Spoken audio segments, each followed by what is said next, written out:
Diploma first year में आपकी subject pharmaceutical chemistry first चल रही है, जिसमें आपका चैप्टर है रेडियो फार्मास्यूटिकल्स।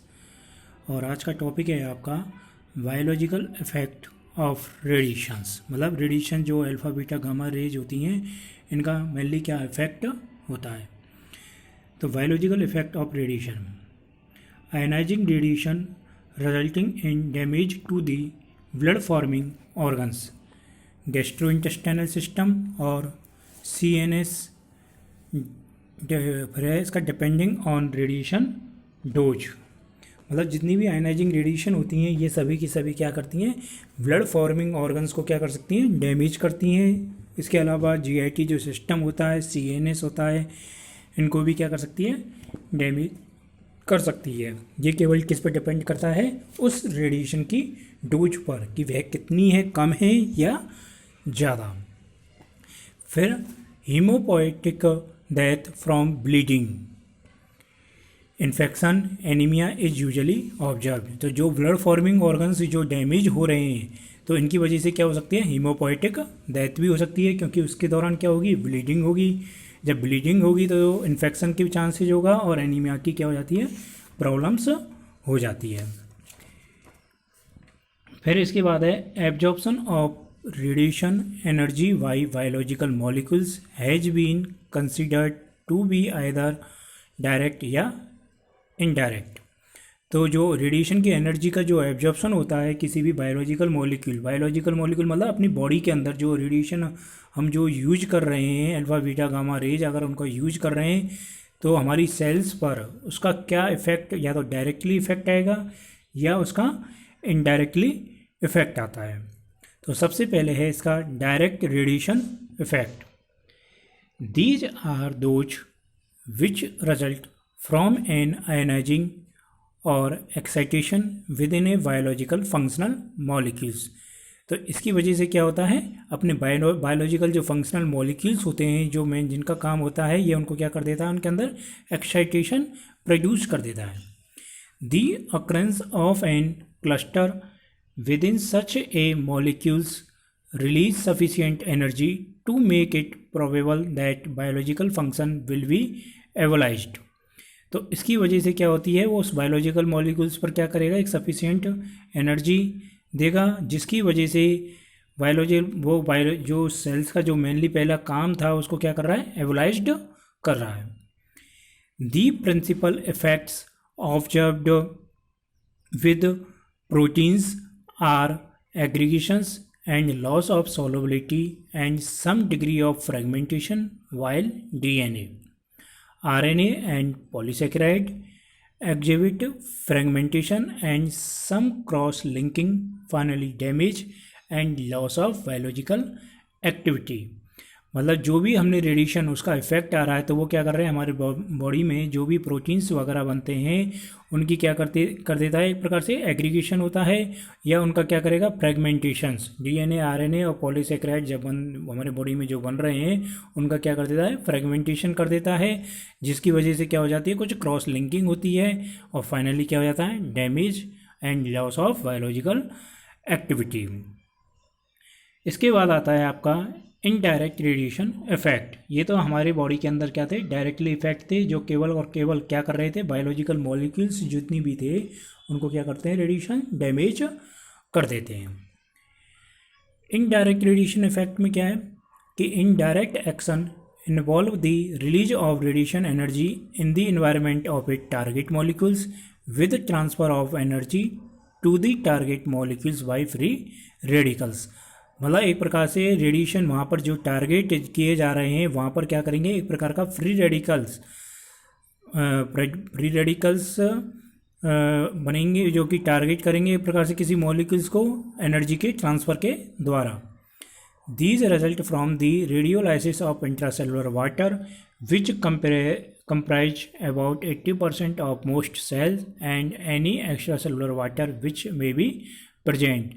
तो जहाँ पर भी इंट्रा और एक्स्ट्रा सेलुलर वाटर वगैरह होते हैं उनका वहाँ पर क्या होगा, रेडियोलाइसिस हो जाता है। These create excited molecules and ions which lead to molecular alteration and resulting loss of normal biological activity. तो इसकी वजह से मॉलिक्यूलर अल्ट्रेशन होगा और जो नॉर्मल बायोलॉजिकल एक्टिविटी होती है वो क्या, उसका क्या हो जाता है, लॉस हो जाता है। फिर इसके बाद आता है कि effect of the rate of cell division, कि रेडिएशन का अपनी सेल डिवीजन पर क्या इफेक्ट पड़ेगा। अभी बताया आपको कि जैसे कि डायरेक्ट इफेक्ट में कि जो रेडिएशन ले रहे हैं तो वो क्या करते हैं, एक प्रकार से बायोलॉजिकल मॉलिक्यूल्स डीएनए या आरएनए या पॉलीसेकेराइड का क्या कर देते हैं, फ्रेगमेंटेशन, उसे तोड़ देते हैं एक प्रकार से। जब डीएनए और आरएनए ही टूट जाएंगे तो वो सेल डिवीजन में क्या है, भाग नहीं ले पाएंगे। तो इसकी वजह से क्या होगा, एक प्रकार से हमारी जो नॉर्मल जो फंक्शंस थे हमारी बॉडी टिश्यू के, वो भी क्या हो गए एक प्रकार से डिवीजन के, मियोसिस और माइटोसिस वो भी बिगड़ गए। तो all cells are vulnerable to radiation damage, thus lymphocyte, erythrocyte, germinal epithelium, intestinal epithelium, skin, internal organ, brain, muscle, nerve cord can भी क्या होंगे, अफेक्टेड। तो सेल डिवीजन की वजह से क्या हो जाएगा, एक प्रकार से जितने भी हमारे एपिथेलियम है, लिम्फोसाइट हुई, चाहे एरिथ्रोसाइट, आरबीसी, डब्ल्यूबीसी, या हमारी germinal epithelium, intestinal epithelium, skin पर भी इसका इफेक्ट पड़ेगा, ब्रेन, मसल, नर्व और इसके अलावा नर्व कोड जो भी है हमारी, वो क्या होंगी, सबकी सब अफेक्ट हो जाएंगी। क्योंकि सेल क्या, एक छोटी जो सेल्स होती है, स्मॉल सेल्स वगैरह जो भी होती है, वो क्या रहती है, सेल डिवीजन में पार्टिसिपेट करती है। और जितनी भी सेल से क्या बनते हैं, टिश्यू बनते हैं, और टिश्यू से ऑर्गन। तो जब सेल ही, जब टिश्यू कोई अफेक्ट होगा तो सेल्स भी क्या है, एक प्रकार से उसका सेल डिवीजन एक प्रकार से नहीं हो पाएगा। An important part of the damage is the nuclear apparatus which will result in imperfected replication, the effect of would be multiplied at is cell divisions. तो इसी प्रकार से इससे क्या होता है, इम्परफेक्टेड रेप्लिकेशन होगा जो कि प्रत्येक सेल डिवीजन के दौरान। इसके बाद आता है radiation effect on the human body. The atom bomb survivor are testimony to the horror of radiation and its damage to human being. जो एटम वगैरह बम जहाँ पर गिराए जाते हैं रेडिएशन, वो बहुत ही भयंकर क्या करते हैं, रेडिएशन प्रोड्यूस करते हैं, जिसकी वजह से ह्यूमन बीइंग भी क्या हो जाते हैं, लगभग डैमेज, मतलब ख़त्म हो जाते हैं, डिस्ट्रॉय हो जाते हैं। It has been termed nuclear holocaust. इसी को क्या कहा, एक प्रकार से न्यूक्लियर होलोकॉस्ट है, मतलब एक प्रकार से नाभिकीय विखंडन, ये होलोकॉस्ट, विस्फोट कहते हैं।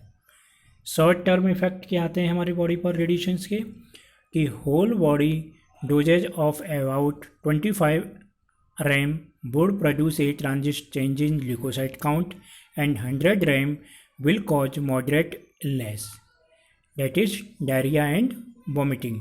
मतलब यदि रैम का मतलब एक प्रकार से रेडिएशन की क्या होती है, डोज होती है, रैम, REM। यदि हमने रेडिएशन की डोज 25 रैम देते हैं तो इसकी वजह से जो हमारी WBC की काउंटिंग होती है वो क्या हो जाती है, एक प्रकार से उससे चेंजेज हो जाता है। और यदि यही डोज अगर 100 रैम पर दी जाए तो हमारे एक प्रकार से क्या हो जाते हैं, डायरिया और वॉमिटिंग की क्या हो जाती है, प्रॉब्लम्स क्रिएट हो जाती है। ये है हमारे शॉर्ट टर्म। इसके बाद आता है long term effect. The result of exposure which may appear within a few months or after a latent period of up to 50 years include permanent skin damage, bone necrosis, and an increased incidence of anemia, leukemia, and cataract. Long term effect की वजह से यदि हम radiations की dose को ज़्यादा लेते हैं, ज़्यादा अगर यूज में ले रहे हैं, तो इसकी वजह से क्या लॉन्ग टर्म इफेक्ट आते हैं एक प्रकार से हमारे, कि स्किन क्या हो जाती है हमारी, परमानेंटली डैमेज हो जाती है, बोन नेक्रोसिस और एनीमिया के चांसेस बहुत ज़्यादा होते हैं, WBC वगैरह काउंटिंग पूरी तरीके से गिर जाती है, और आइज प्रॉब्लम्स, कैटरैक्ट भी हो सकती है। फिर है इसका जेनेटिक डैमेज, कि जैसे कि आपको बताया कि DNA वगैरह में चेंजेस वगैरह कर रहे हैं, उसका फ्रेगमेंटेशन हो रहा है, तो सेल डिवीज़न नहीं हो पाता है, जिसकी वजह से, या कह सकते हैं कि इम्परफेक्ट क्या हो रहा है, एक प्रकार से सेल डिवीज़न हो रहा है। तो एक प्रकार से DNA जो होता है, एक प्रकार से हमारे क्या होता है, एक फादर से अपनी क्या होते हैं, अपने माता पिता से जो भी है संतानों में जाते हैं। जब DNA में ही फ्रेगमेंटेशन हो गया तो जेनेटिक भी क्या होगा, एक प्रकार से डैमेज भी हो जाएगा। कि the most serious danger is genetic damage prior to and during the reproductive age, मतलब एवं जनन एज के दौरान ही रिप्रोडक्टिव एज के दौरान क्या हो जाता है, जेनेटिक डैमेज हो जाते हैं। म्यूटेशन में be brought about by small dose of radiation की स्मॉल डोज पर क्या हो जाते हैं, म्यूटेशन के भी चांसेस ज़्यादा होते हैं। इसके बाद आता है आपका मेजरमेंट ऑफ रेडियो एक्टिविटी की। रेडियो एक्टिविटी को हम किसके द्वारा मेजरमेंट किया जाएगा। In order to measure the radioactivity of alpha, beta and gamma particles, many techniques involving detections and counting of individual particles or protons have been available। तो alpha beta gamma radiation जो particles होते हैं इनका detection के लिए क्या है, कई टेक्निक यूज की गई हैं जो इंडिविजुअल पार्टिकल्स का क्या करती हैं, काउंटिंग करती हैं।